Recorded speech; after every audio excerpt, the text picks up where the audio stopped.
Ghost Chick and Magdalena Paranormal Heart and Souls from Magdalena, New Mexico. I hope you're all having a wonderful morning so far. It's kind of early for videos. I normally don't get up and about this soon, but I wanted to try to get a few in today. First of all, I want to say I hope everybody had a wonderful Valentine's Day yesterday, and I want to wish my husband, Steve Bailey, of 25 years, a happy late Valentine's Day. I love you, honey, and thank you for everything. We had a nice dinner at home last night. We didn't really go anywhere. I just made dinner and we kind of watched a movie and hung out. So, but it was nice. And I also want to wish a very dear friend and for a fellow paranormal investigator, told you guys it's too early for me, Mark Foster, a very happy birthday. And I'm sure he does not want me to sing to him. He would probably disown me, so we'll just leave it at that, Mark. I hope you have a great, happy birthday and all your wishes come true. For those of you that was following our investigation the other night here in Magdalena, I do just want to say that everything could not have went more perfect. I had my top 2 investigators with me, and the energy mix was just magical. I have no other words for it. This was an investigation that went off without a hitch. It could not have went better. Amazing lady, very welcoming, very hospitable, and I do believe we've talked her into joining our team, and we're also waiting for her daughter to hopefully move here soon, who's also interested, in being on the team. And guys, my allergies are still going absolutely crazy, so I apologize ahead of time. I'm gonna do a couple lessons today, but I do want to make a very important announcement. Of course, it's Wednesday, which means Paranormal 101 with Ghost Chick tonight at 6 p.m. on NAPPN TV broadcast. And I hope to see you all there. We're going to have a wonderful guest tonight I'm very excited about. If you're a Breaking Bad fan, you definitely will not want to miss the show tonight. Jesus Payan, and I'm not sure if I'm pronouncing his name right, but he's going to be my guest tonight, and he is an actor and producer on the show Breaking Bad, and also a fellow paranormal investigator who does things to the absolute fullest. And he has just an absolute love and lust and for life, and I'm really looking forward to our interview tonight. If any of you have any questions for Jesus that you would like me to ask him tonight, please feel free to forward them to me before the show starts. Also, if there's anybody that would like any shout outs, any teams or any investigators out there, please personal message me those also before the show tonight. Our membership is up to 1,700 plus on Magdalena Paranormal Heart and Souls, and that is just amazing. That you have no idea how happy that makes my heart. Para-unity and paranormal education, as you all know, is top priority to me, and the more people we can reach with our group, the more para-unity, para-love, education we can spread, and the more people that we can reach that are out there that do need our help. So please continue to share our group. We're all one big happy family here. This is a group that's absolutely bully and drama-free. And I think that's what makes us so unique and special. This is a place where people can post evidence, people can post their pictures, whatever it is they want to post without fear of their pictures being debunked or being put down for their evidence or how they do their investigations, because I don't believe in that. I believe, like I said, in para-love, para-unity, support all the way for each other. So please continue to share and welcome everybody to our family. And also, if you can all continue to share my personal page, Paranormal 101 with Ghost Chick, I really appreciate it. We're growing in numbers on that page also. And that is the page where I discuss my TV show that I do every Wednesday night. So make sure that you're on that page. If you haven't joined that one, please do so to keep updated on all of Wednesday's shows. Denise, good morning, my love. Heaven, hello there. Um, I love you both very much. You're both beautiful ladies with wonderful souls, and you both make my day every time you listen in. So I appreciate you both. I appreciate everybody on the group. You guys are all amazing. Now, we had done a talk or a lecture the other day on when things go wrong with the paranormal, which is something that every investigator needs to be prepared for. And we talked a little bit about safety, things to do, things not to do. I think we ended up about where we were talking about a code word. And I had a lot of people, a lot of teams and investigators that really liked that idea. So I'm going to kind of repeat that idea, and then we're going to go into part 2 of our what can go wrong. A code word is something our team uses instead of a, basically the easiest way to explain it is it's a panic word. As we all know, paranormal investigators do not have the privilege of showing fear on an investigation. It's just bad news all the way around, especially if you're a team leader or a founder or somebody in a higher position on the team. Especially, you have the team looking to you and looking at your emotions and how you're conducting yourself, and they're going to pick the energy up that you're displaying. And as a team founder, of course, my main concerns and main responsibilities is keeping my team safe and keeping my clients safe at all times. And I do have a lot of rules in place with my team, and I do enforce those. The reason being is things can go wrong really quick in this field, and it has to be organized. Chaos, there's just no place for chaos in the paranormal. There's so much, you can never expect anything in the paranormal. Expect the unexpected. When it comes to paranormal, there's no such thing as normal. There's nothing textbook about this field. Good morning, Miss Cheryl. I love you, beautiful. Thank you for my lovely Valentine's card. But with the paranormal, things can go downhill, and they can go downhill quickly. The last thing you want to do, especially when you have a client right there at your side, is ensue a state of panic or chaos if something does go terribly wrong. Our team uses a code word, and if that code word comes out of my mouth or out of my lead investigator's mouth, then the team knows to very quickly and quietly evacuate whatever area we're at. Of course, our first responsibility is getting the client out of there, getting the client to safety, getting team members to safety, and then the leaders, of course, will get the equipment out of there, hopefully safely.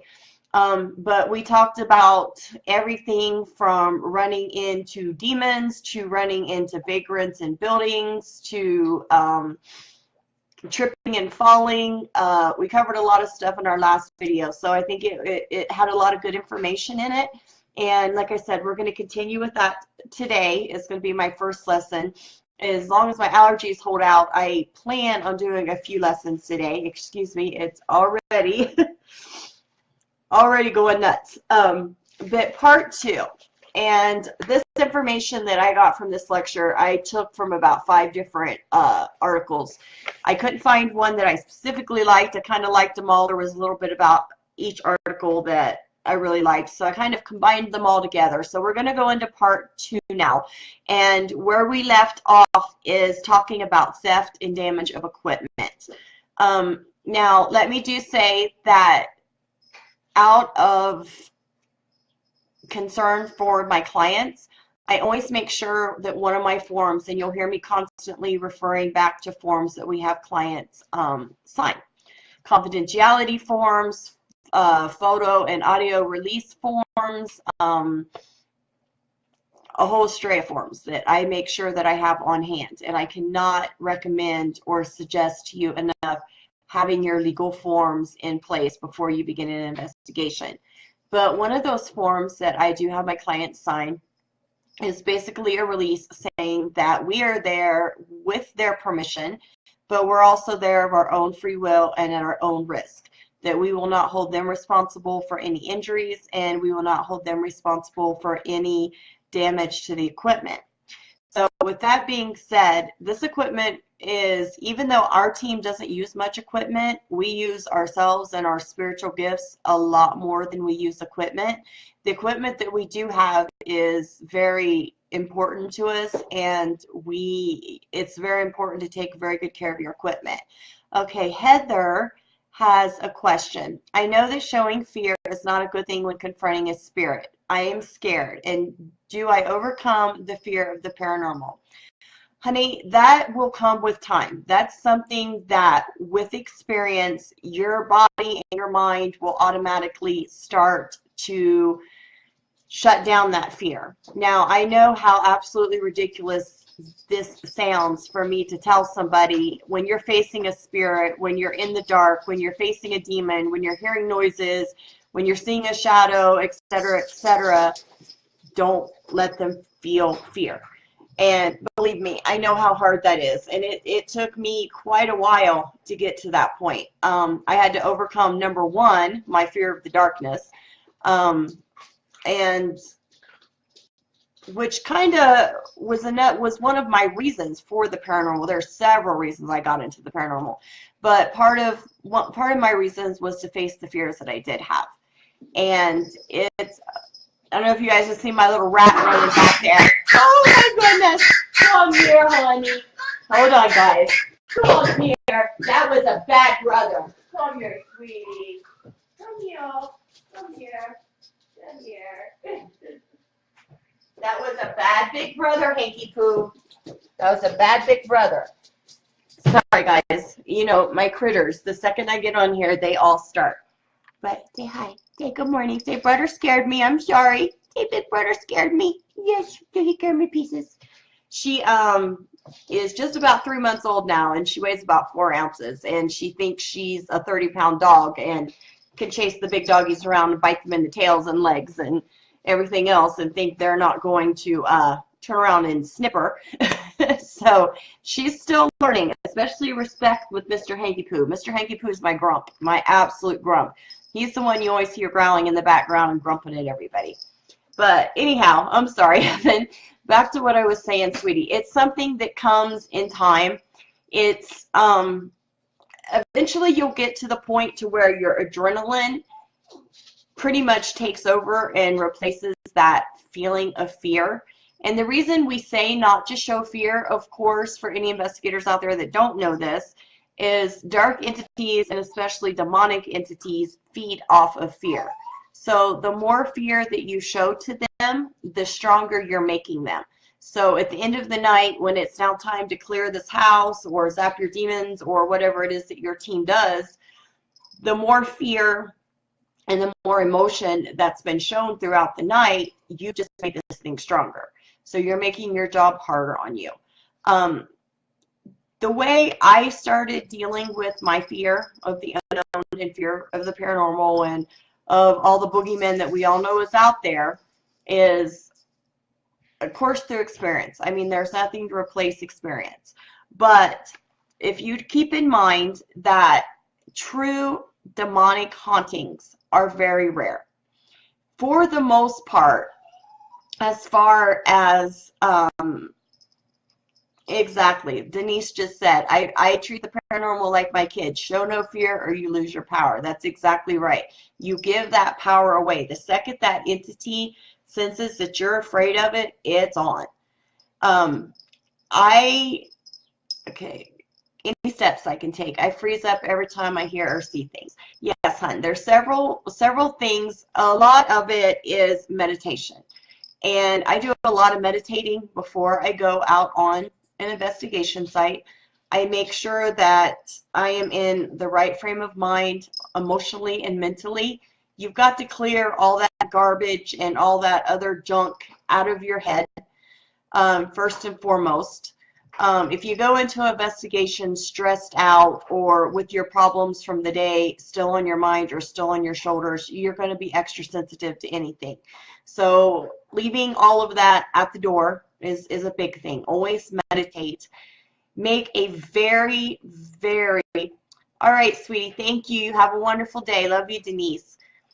Your higher power is something that making a very strong connection with, whether whatever your religion may be.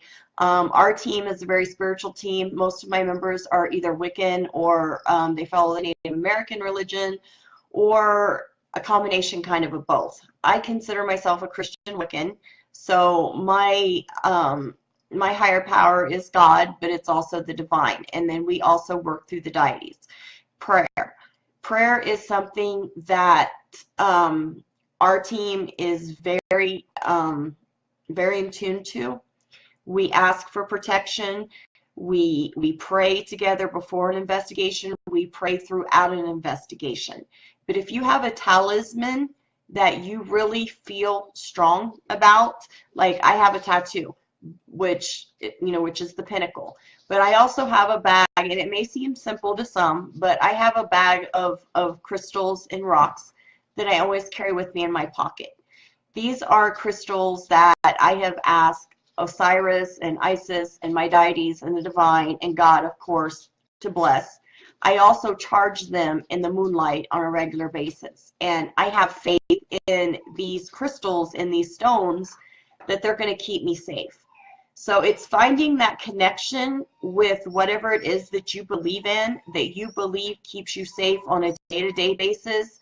Whatever that relationship, Harold, whatever that relationship is, or whoever that relationship is with, you need to really, really tune into that and have that faith. And anytime you start to feel fear on an investigation, one of the first things I do with new team members is I have them select their angel that they're going to work with. Mine happens to be Archangel Michael, who kind of picked me. And anytime I feel fear, I know that all I have to do is say Michael's name or just think of Michael, and I know he's there. I know he's there protecting us. So I think the biggest thing, the most important thing is finding that connection with a higher power and depending on those talismans. If you have a talisman in your pocket that you believe in, or a cross, or whatever that may be according to your faith, that's really going to help you. And you need to remind yourself, shh, Harold, stop, my love.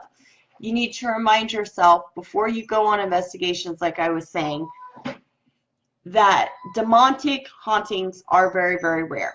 Now, our team's a little bit different because that's what we specialize in. So probably 99.9% of our cases involve demons. Regular paranormal teams, it's a rarity. It's an extreme rarity to come across a dark entity even. And education is key. Knowing your different types of entities, knowing what entity is capable of what, knowing what a spirit can do and what a spirit is incapable of. Educating yourself is key.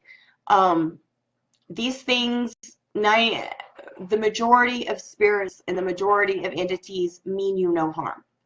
They mean your clients no harm. Usually when they get to the point to where they are acting up and they're causing a ruckus, it's out of frustration more than out of them wanting to fear you. Wanting to scare you. Because they have a message they're wanting to get across, or something's frustrating them so much and they can't seem to get the homeowner's attention for whatever reason. So then they start stepping things up a bit. But if you keep that in the back of your head, that really helped me a lot too in the beginning. Was remembering these things aren't out to get me. They're really not. They're scared. They're terrified. And if you kind of keep in mind what it would be like coming home from work one day and you have a family in your house that you've never met before, you've never seen before, and that no matter how hard you try to communicate, they can't hear you. And that's the frustration that these spirits feel. A lot of them have no idea that they've passed away, and they have no idea why all of a sudden there's people in their house. And they're not out to get you for the most part. And just that education seems to help. But meditation exercises, the deep breathing, always having a partner with you. Unless it's a very seasoned investigator, I don't even like my team members to go into a different room by themselves. You know, they have their partner and they stay with their partner throughout the investigation. That helps too. I think, you know, knowing that you're not in a dark room all by yourself, that you have somebody there with you. But exposure, experience, education, meditation, and faith. And I know that's kind of a lot to throw there at you at once, but you know, those are the things that help me overcome the fear. And like Denise had mentioned, you know, also keeping in mind that that's your power. They don't have any power over you whatsoever until you give them that power. So as long as you contain and keep your power and don't give it to them, you have no reason to be afraid of anything in the paranormal. But with experience, that will come. You'll eventually get to where it's such an adrenaline rush and you're so excited to go do these investigations that fear is going to just naturally in time go away. And the education, I cannot stress the education enough. The more you're educated, the more that you're able to control your emotions. So I hope that kind of helps a little bit. If you're still having difficulties, or if you want me to go into a little bit more detail, message me and maybe you and I can talk and I can share some other tips with you, some things that help me. So thank you for the question. That was a wonderful question. And please, guys, any questions you have, post away, please. Okay. Now, back to the equipment. Theft and damage of equipment. Again, paranormal equipment is very expensive. Even batteries. We spend an absolute small fortune in batteries alone. So whether you're a team that uses a whole truckload of equipment or a whole van full of equipment, or you're a team like us that uses a couple bags of equipment, that equipment is priceless because for number one, it's yours. Number two, there's nothing like once you get to know your pieces of equipment, it makes things so much easier. And the last thing you want to do, yes, it's always exciting to get new equipment, and I understand that.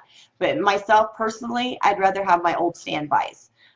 Equipment that I know for a fact my team is familiar with, that we know how to work, we know how to operate, and works well with and for us. But whatever the equipment is, you want to protect it.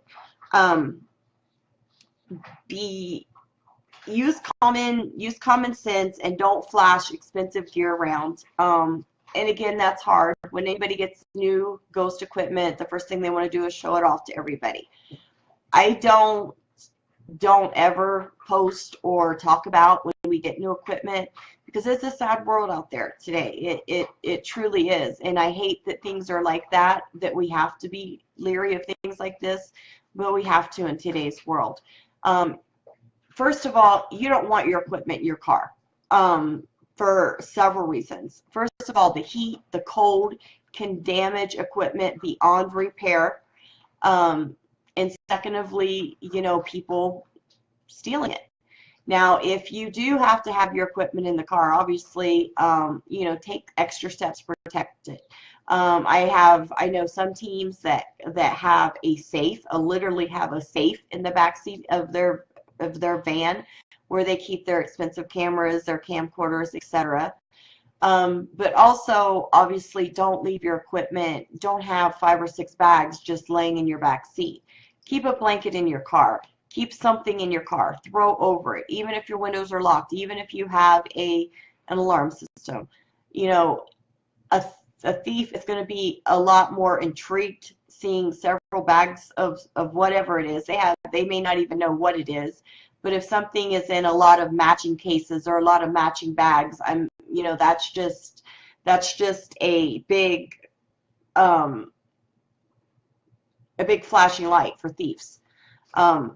So make sure that, you know, your equipment is covered inside your car. Also, something you may want to consider is having renter's insurance. Now, even though, and that depends also on the amount of equipment that you have, because deductibles usually, renter's insurance, are like $500. my team doesn't use $500 worth of equipment. I'll tell you that straight out. We use the bare basics. Our most expensive things are our cameras, and we pretty much all use our own cameras. So renter's insurance is something to consider. And when you are in the public eye, when you're actually out there doing your investigation in public or at a homeowner's house, the key things that you're wanting to keep your eye on, particularly your laptops, your cameras, your tablets, and your phones. Items that can be used for other reasons other than just paranormal use. Most people don't have much use for paranormal equipment if they're not paranormal investigators, but items like that are easy for a thief to get a hold of and sell, or for a person to use. So those are your key items that you really want to be extra careful of. If guests want to borrow equipment, you may even want to have them sign it out. Like if that way, at the end of the night, you know exactly who has what piece of equipment. We have an equipment list. I don't think I have one right here handy. I don't. But I have an equipment list that basically I check off what we're taking with us, down to how many batteries I think I'm going to be using. I write on this list who I'm handing what to, especially if you have teams investigating with you or other guests along with you. It's a good idea to have them sign equipment out. Then at the end of the night, when you're tired and you're exhausted and you've got 10, 12 people trying to pack things up and hand you equipment back and things get mixed up, go down your list. Okay, this person has that. I've got that from this person. And also, whoever signs that equipment out, they're responsible for that equipment. And I make that clear to them. You know, if I hand you a piece of equipment, I don't expect it to be handed off to another person. If I put a piece of equipment into your hand and another investigator is going to use that equipment needs to come back to me, or it needs to come back to my lead investigator and then be reassigned back out to another investigator or guest. Good morning, beautiful. You can't be too careful. Your mind, again, like I said, you know, that adrenaline's kicking in, and by the end of the night, you're just exhausted. So list upon list upon list in forms. I am a form person, believe me. You can't be too careful. Also, all of your equipment, you need to have identifying marks on, preferably engraved. If it's something that can be engraved, engrave it. You don't want something that can be easily removed, and especially if you're going out with multiple teams. Equipment, a lot of us have, I don't know how many times we've gotten walkie-talkies mixed up, flashlights mixed up, etc., etc., etc., before I started making sure everything was marked. And these were just beginners' mistakes that we had to learn as we go. So make sure that your equipment, down to the smallest thing, is marked. Right now, I'm missing a speaker and a tablet, and I, for the life of me, cannot figure out how in the world it disappeared from not this last investigation we did, but a previous investigation, because we are so careful with our equipment. So that's my advice as far as equipment goes. Make sure your equipment is marked, especially if you're going to let others use it, or if you're going to be investigating with multiple teams. That's also your proof if you are in a public location. I also, well, let me take a step back. I also have pictures in my files that I carry with me of my equipment. Like, I'll have a picture of each camera. Then if there ever is a question and law enforcement has to get involved or whatnot, you have your proof that that is your equipment. You know, not only do you have a picture of it, but then it's marked with your identifying mark or your information. It's also good to have a phone number on equipment, because things do get laid down. I mean, a lot of times it's nighttime. We lay things down to adjust other equipment, or to answer a phone or whatever it may be, you lay a piece of equipment down and it just accidentally gets left behind. If somebody finds that equipment, hopefully, you know, they'll be nice enough to contact you and make sure you have your equipment back. Again, that's where it really comes in handy. Also, having your list of equipment that you have out and who has what. And that way, you're tracking down a piece of equipment. I know Sarah, for instance, had that piece of equipment, and I know Sarah was investigating this room, or I know Sarah was investigating this section of a public investigation. It just helps you. It takes a few minutes. It does. I mean, it takes a few minutes to keep track of who has what, but it pays off. In the end, it's worth that few extra minutes. You'll also need photos for insurance purposes. So make sure you have your photos. Again, photos, your, if they have serial numbers on them, whatnot. Okay, instrument and tunnel vision. When wandering around in a dark area, you're completely focused on a viewfinder or an EMF meter or, you know, whatever piece of equipment it may be that you're responsible for that night. But whatever it is, you're looking for activity while trying to navigate over what is often a very unfamiliar terrain. It's very easy to trip over something. We talked about this before. And some of them, especially the newer Sunny D8s, they have such a limited amount of vision. It's great equipment, but I personally don't think I'd want one. Simply because of what you're looking through is so small that if there's a tree branch right in front of you, you're not going to be able to see it. I don't quite understand, really quite understand the manufacturer's, I call it a glimp, but I mean, obviously it was made that way for a reason, but when you're selecting your equipment, you want to look for something that has a bigger viewfinder range, if that makes sense. The more that you can see, of course, the safer you are. And again, I talked about last time the headlight flashlights. Those are beyond lifesavers, because I'm sure, as every investigator knows, I wish to goodness I had 20 hands on an investigation. I usually have 2 cameras in my hand, the EMF detector, my phone, pen, paper, flashlight, you know, and I'm trying to carry all of this. What I have been trying to find, and I'm going to have to end up ordering it over the internet because it's just odd. I have looked at Walmart, I've looked at Lowe's, I've looked at the hardware stores, and it seems to be, and what I'm looking for is a tool belt. And I'm looking for not the tool belt that just has the little tiny section in the front, and that seems to be all they carry anymore. The full around tool belts just seem to be, hi Carrie, love you, my angel. It seems to be very hard to find these for some reason. I don't know, but I'm going to end up ordering one online soon, and I just think that makes more sense than anything. There's your extra hands. If you've got your tool belt with all your stuff stuffed in it, you're not laying something down to pick something else up, and that's when equipment gets lost or damaged. You know, you put your one equipment back in, and then you get your other piece back out. But the headlamps are amazing, and I'm telling you, they don't have to be expensive at all.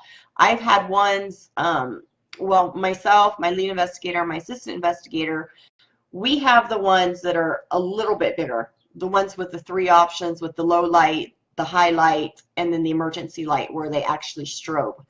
And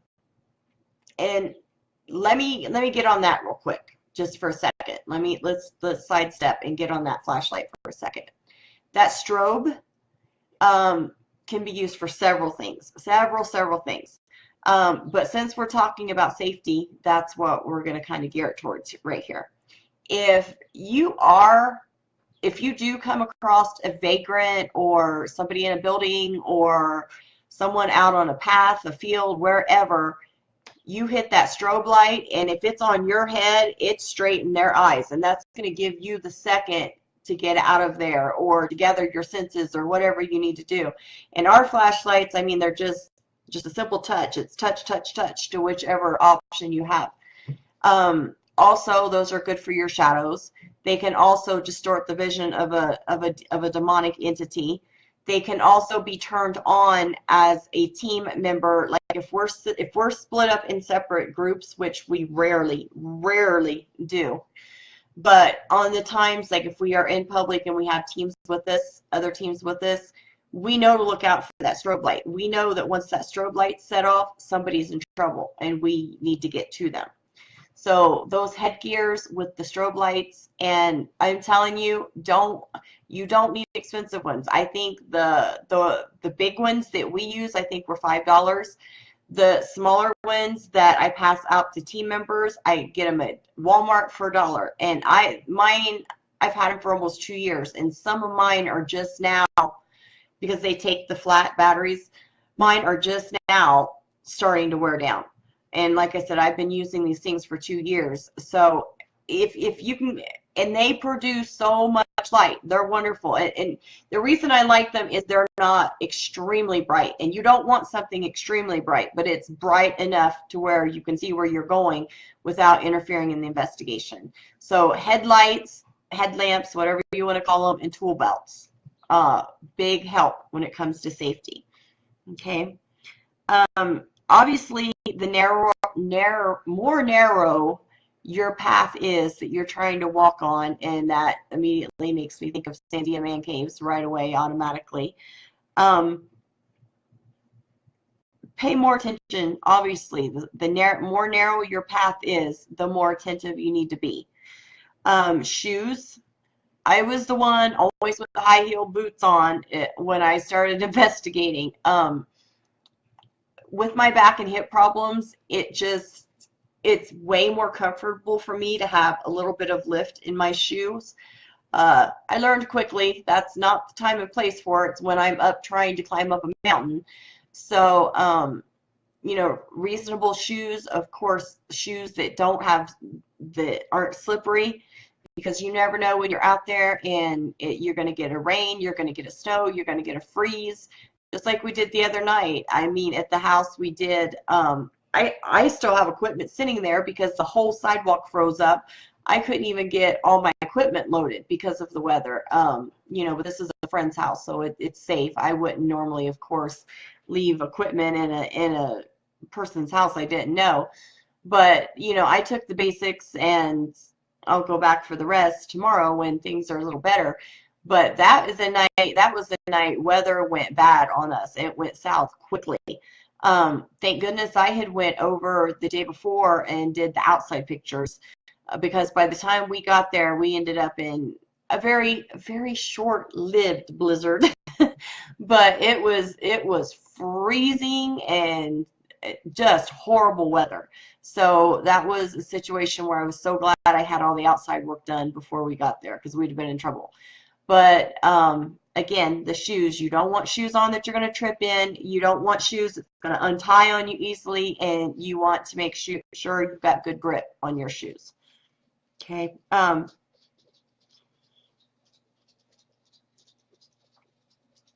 A lot of teams use a red nightlight from their neck too. I've heard that. I personally prefer the headlamps, but that is another option.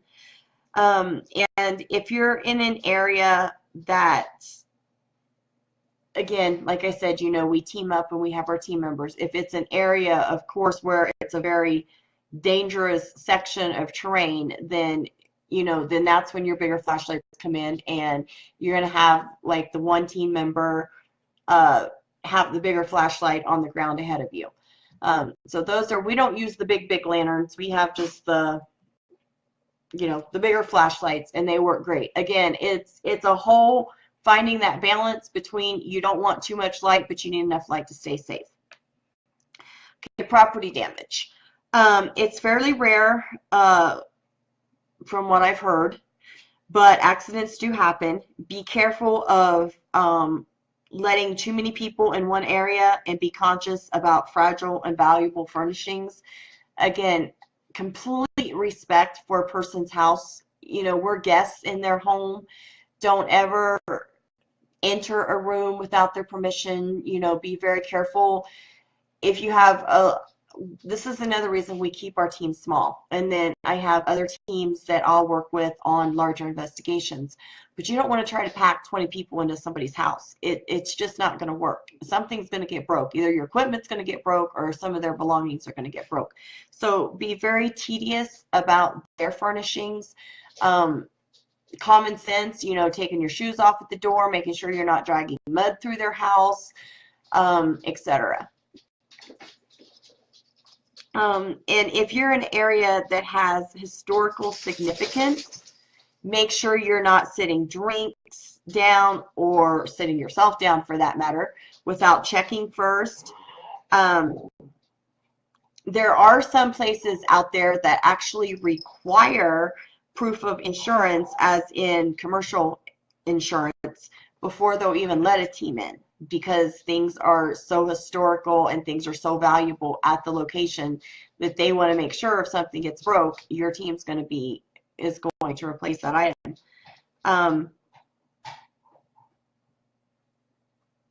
And antique furniture, we're coming in, a lot of times we're going from outside to inside, outside to inside. So again, you don't want to go outside, sit down on something, and then come in somebody's house and sit down on their furniture, and now they've got mud or they've got dust or they've got dirt or whatever all over their furniture. So just be mindful of where you're sitting, where you're at, where you're putting things down at. Drinks, I prefer everybody to have water bottles with lids on them, etc. Complete respect. Just a second, guys. I'm going to let my goose out. As if you can hear Harold carrying on, he's driving me nuts. Come on, guys.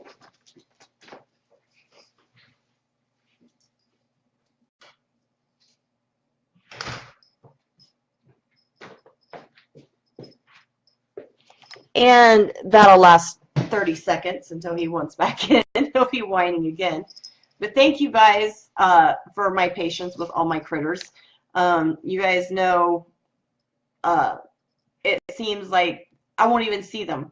Won't even see them all morning. They've all been sleeping, laying everywhere. And I'm sitting here watching the screen, and I've got cats going this way and dogs going this way. And as soon as this camera turns on, their hands. They know mommy's filming. Let's get in the picture. Especially Harold. Harold is an absolute ham. But the baby's on my lap right now. It's the only reason Harold's pouting and wanting out. But anyhow, okay. Driving. Transportation hazards. Oh my goodness. We've had some interesting ones. This was one of the reasons, and there goes a kitty. This is another one of the reasons, besides me wanting to be there throughout the night, in case we did miss something. Now, like the case the other night, we didn't have to spend the night. We stayed into the morning hours, but it was so obvious that the energy was cleared, that and the roads were getting bad. The roads were starting to get bad, so I wanted to get everybody back to Socorro before things got worse. But driving normally in the middle of the night after investigation is not something I recommend anything. Oh, awesome, Debbie. Thank you, sweetie. You're tired, you're pumped up, you're exhausted, and any paranormal investigator out there knows what I mean by that feeling when you're so exhausted but you're so pumped up. Your body doesn't know what to do. Your brain is like, go, go, go, and your body's no, let me sleep for 10 minutes. So being behind a wheel of a car fatigued statistically is worse than being behind a wheel of a car after drinking a 12-pack. And so we just don't do that. We stay at a location unless it's very close. Like I said, our investigation the other night, we were just a street away. So, things were a little different there. But especially if you're out of town, we used to try to do investigations out of town and then drive back to Socorro. And then from there, I would have another half-hour drive. Once we got to Socorro, when everybody else was home, I still had another half-hour to go. So I put a stop to all that. It's just not worth it. Spend, you know, most clients, I've never had a client yet tell me we couldn't stay there. I've never had a client that has not been utmost welcoming, very gracious with us. But if you do run across that, or if they simply don't have space, get a $35 hotel room, guys, and everybody pile in on the floor in sleeping bags, whatever you have to do. But don't get behind the wheel of the car after an investigation all night. It's not worth it at all. This could take this alone could take a chapter. I mean, just the driving and transportation hazards. But be extra careful with the condition of any vehicle you're taking. Make sure that the vehicles have oil, all the tail lights, brake lights, everything are working before you take off. We don't like to take multiple cars to a person's house. Number one, that's a big red flag. That's going to let all the neighbors know, hey, something's going on. There's like 5 or 6 vehicles at their house. You know, so we try to keep it down to two vehicles at a location. We'll meet somewhere and then pile in and go. And there's my whiny. Hold on. Come on, get in here. Now go lay down, Bella. Excuse me, do you want to do the video? Thank you, Bella Bear. She's saving my seat for me. Okay, but make sure taillights, you know, you also don't want to get pulled over. That's a whole other issue as it is. It's hard enough trying to buy equipment. You don't want to have to be paying tickets because you've taken off without a brake light or a headlight, a license plate light. Make sure the vehicle that you're in is in good condition. Make sure you have water in all the vehicles. Make sure you have blankets in all the vehicles, especially if it's cold. Extra blankets, extra coats, dry clothes, what have you. New Mexico is weather crazy. It can be, we had shorts on, what guys, 3 days ago we had shorts on, and then we're standing in snow yesterday. New Mexico weather changes at a blink of an eye, so you need to be prepared for that. Have snacks inside your vehicle. If anybody on your team is diabetic, keep that in mind. You know, make sure they have insulin on them, or make sure you have the glucose tablets in the vehicles. Make sure your vehicle is as safe and prepared as possible. You also don't want people in your car without insurance. You want to make sure that everybody that is driving, I won't let team members go into another team member's vehicle if they don't have insurance. That's just asking for it too. So in order to carpool, I want it to be with people that have the car insurance. Tire pressure, brake fluid, etc. Throw an emergency kit in your trunk. Like I said again, with the flares, being prepared, guys. It's not only just the site, but it's getting to the site and getting home safely. Having AAA or something like that's also a good idea. But and gas. Make sure you have gas in your tank. You do not. Most of these places that we're going to, back to the whole scared thing, most of these places we're going to can be a little spooky. Even the ride in the road there, so you don't want to be stuck on the side of the road with no gas. And also, we all, of course, follow each other. We don't take off in different times. We meet up and the cars follow each other. Okay, getting lost is also quite easy. My house, personally, if you go and you take a GPS and you put in my address, don't ask me. Okay, my house is the easiest house in the world to find. You just take one turn off the main road and you're pretty much there within feet. Well, if you put my address in a GPS, the GPS is going to take you all around Magdalena. It's going to bring you up through the back end, and it's going to take you to a house that's in, like, I think the 700 range is where it ends up taking you. So don't always depend on your GPS. Always have a map. A good old-fashioned map needs to be in everybody's glove department. Make sure you have good directions from your client. If it's a local area, like I've mentioned before, I don't if it can be helped, I don't ever want my first trip to a site to be the night of the investigation. I always want to at least locate the site, even if I can't get in and take pictures or meet with clients or whatever. I at least want to drive by and know where I'm going. And that's going to come up here a little bit later too, about driving by the houses before you investigate. Playing psychologist, big one.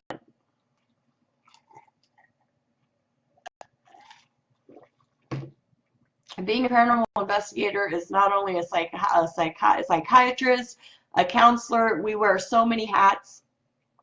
This goes for clients, for team members, for spirits, for each other. But this is a common issue in dealing with residential clients. A lot of calls we get sometimes originate from a loss of some kind.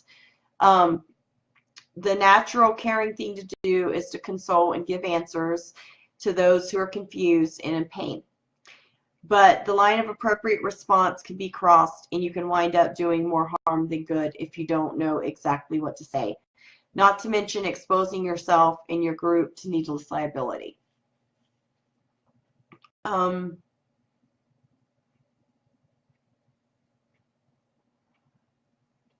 Sensitivity, I would not for a second have somebody on my team that didn't show complete respect and sensitivity to my clients. I just don't go for that. If it wasn't for our clients, we wouldn't be here. So that's something you need to take into consideration when you're hiring your team members. To be blunt, the worst offenders tends to be, oh gosh, how do I put this? I don't want to say mediums because that's not what I don't want to offend anybody. That's not what I'm wanting to say. Personally, our team alone has not had good experiences with mediums. And please, guys, for all you mediums out there, please don't take offense, because like I have one good friend who's oh my gosh, amazing medium, amazing. I just, for some reason, have never got the medium that I need because everyone I've tried to hire, they have no idea what it means to work as a team. They are, these three that I'm sorry, 4. We're up to 4. I just let another one go. I forgot the last one. Hello, I just got rid of this one last week and totally forgot about her. And I'll use this as a perfect example. She came right out and told me she thought she was better than us. So just be leery. There's wonderful, wonderful mediums out there. Please don't take me wrong. But you've got to make sure you find the right one. They are used to work a lot. Most of them are used to working alone. And again, guys, I'm not talking about mediums in general. I'm talking about the 4 that I've dealt with. They all worked alone before. They had no intentions that they were going to follow any rule on this team. It was their way or the highway. They thought that they was going to come in and start telling my team members what to do that had been with me for a year, and they had been on one investigation, and they seemed to think they ran things. And no, you guys know how I've talked many times about the rules and the chain of command. We're going to get into that a little bit deeper today, here later on. You can't, and I know I used to say this to my basketball kids, my 9 to 11-year-olds, guys, but it's so true. There is no I in team. You don't want somebody on your team that cannot work as a team, that cannot follow rules, cannot follow directions, and who thinks that they're better than you or better than anybody. Because I'm going to tell you right now, there is not one single person on any team that's more important or more gifted or more special than anybody else. We're all part of the team. We all have our own gifts. We all have our own things to add, our own specialties. So there's no place for anybody on a team who thinks they're better than somebody else. It causes bad energy.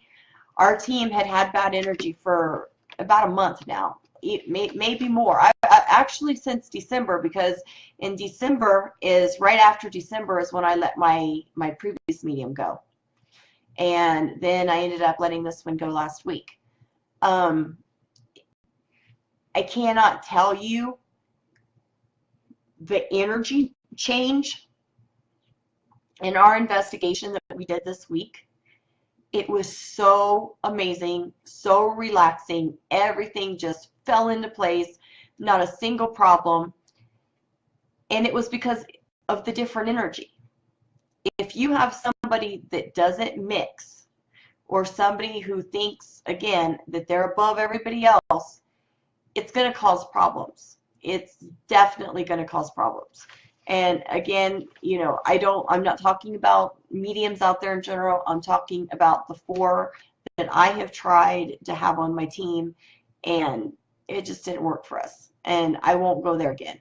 I had really hoped 3rd time was a charm. Nope. Then I thought this other one was going to really work out. I was really excited about her. But I noticed things from the get-go with this one that she just, you know, when we would ask something, it would be like, goodness, how do I put this? Like a toddler straight out looking at me and defying me. I mean, I don't know how else to put it. Like I would ask for people to, okay, let's lower our voices. We're going to do the show right now, for instance, or let's lower our voice. We're going to start the EVP. And it was like she would look right at me and raise her voice. So she would do exactly the opposite of what I would ask. Now, again, it's also, of course, in how you ask. You know, you've got to be polite. You've got to have respect for your team members. But you also can't let them run all over you either. Okay? You have to find... You have to identify and find people who are trustworthy and competent for positions on your team. You can rotate members in and out to assist and to learn more. I like to have my members trained in everything. So if one member is not there that night, another member can step right up and do what that person normally does without a problem. But there's usually one person that is the team psychiatrist per se. That would be me.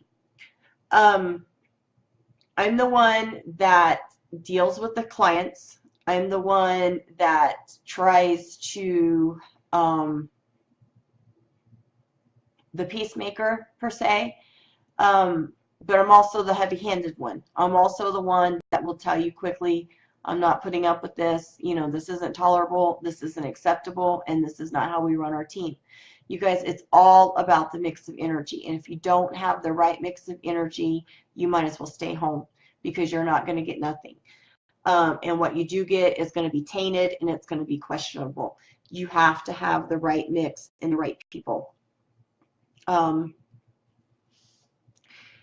Now, let's talk about minors. And I talked about this in the previous, but this definitely bears repeating.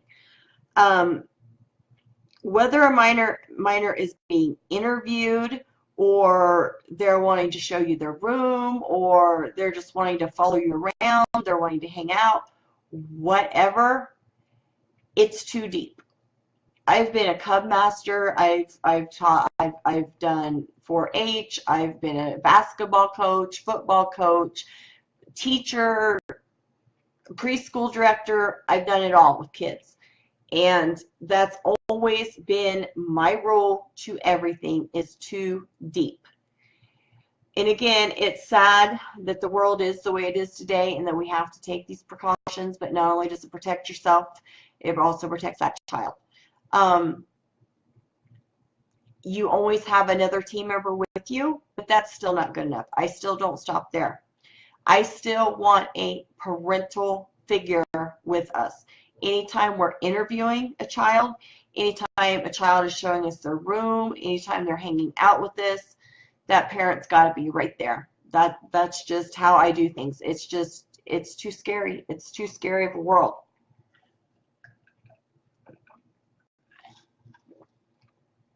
Okay. That's also not a bad idea for young single women. Um, I have a team of females. I only have one male on my team. So it's not quite as big of a deal for us. But even now, the way things are, people. Good morning, Miss Bobby. Bobby got her stitches out. Yes, got her stitches out of her hands. She's doing a little better, so we're glad to hear she's feeling better.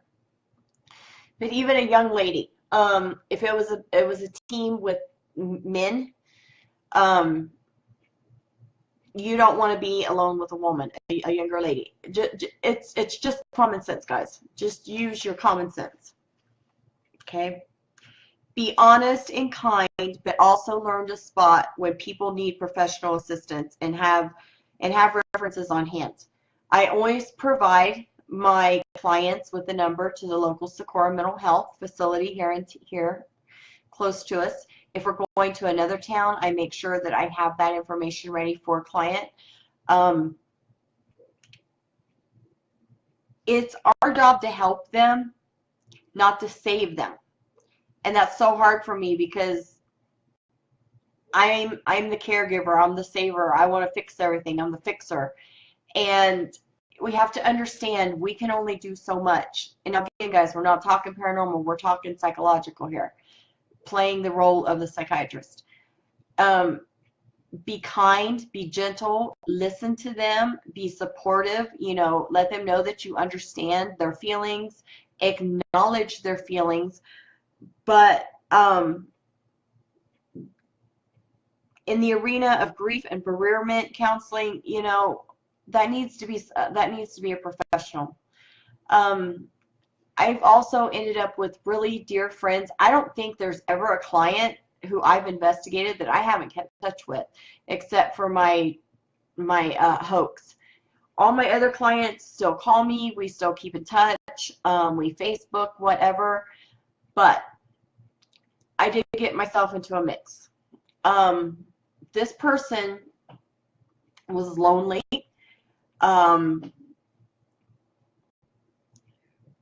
Basically would call me for absolutely everything. If they would have an argument with, if they'd have an argument at work, if they'd have an argument with the husband, if they'd have an argument with a child, it was called Trish.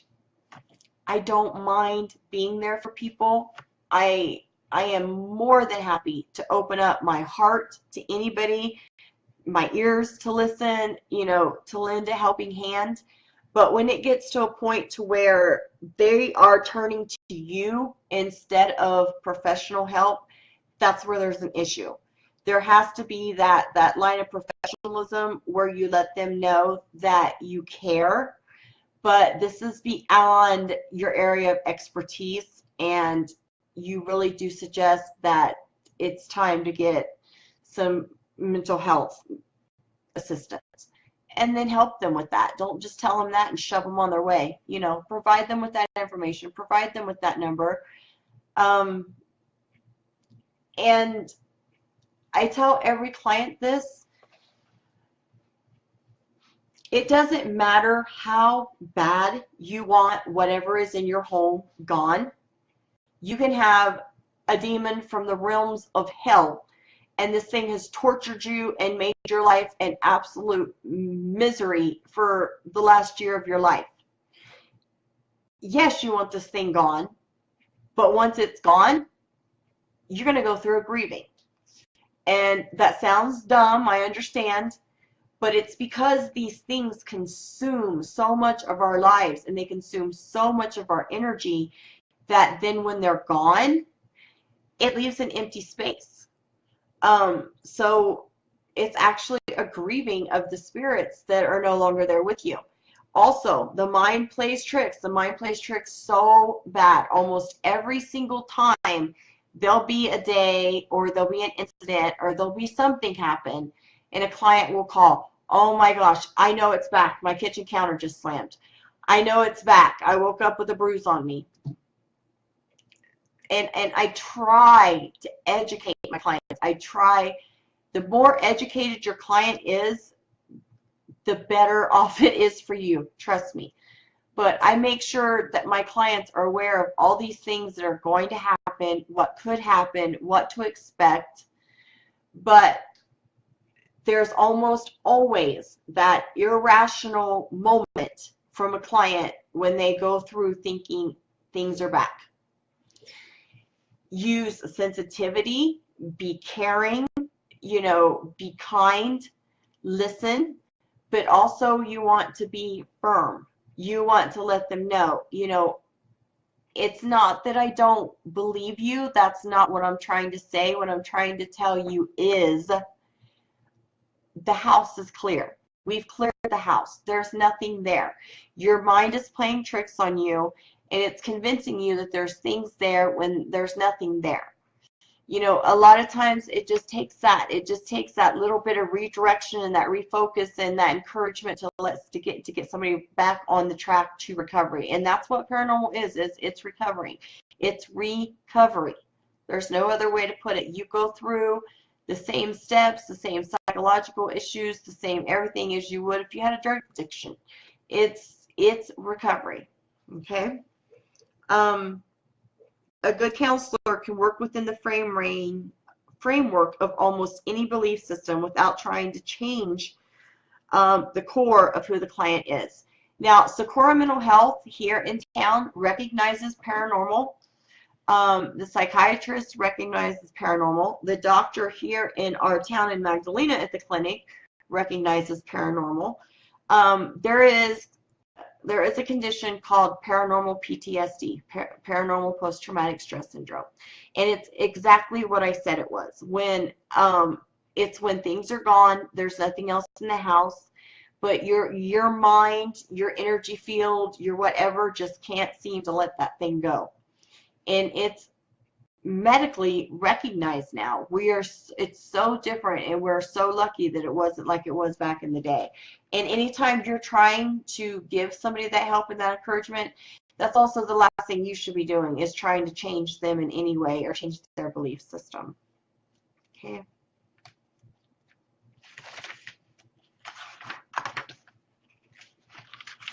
Now, this was part 2. I'm going to stop the camera now, guys, and I'm going to go into part 3. I specifically, these are kind of long. This is a subject that is definitely worth taking the time to learn about. But I'm going to stop the camera, take a little break, and then I'm going to go into what can go wrong with the paranormal, session 3. And in this one, we're going to talk about organizational hazards, intergroup conflicts, poor leadership, ineffective members, group inactivity, just when something's off. A lot of stuff about if something's not right with the team. Okay? So, another important one, but I'm going to sign off. Give me a couple minutes to walk around here, get me something to drink, and I will be back to do part 3. But as a reminder, for those of you who were not on at the beginning of the show, it is Wednesdays, and Wednesdays is Paranormal 101 with Ghost Chick at 6 p.m. Mountain Time at NAPPN TV broadcast. And we have a very special guest tonight, Jesus Payan. He is a producer and an actor in the show Breaking Bad. And so don't miss that one tonight at 6 o'clock. Okay, guys, love you. Thanks for listening. For those of you that can't tune back in for the next lesson, you have a wonderful, blessed day. And the 3rd lesson will be back on here just momentarily and will be available for you to watch when it's convenient for you if you can't watch right now. So much love and blessings to everyone, and I will be back shortly. Thank you.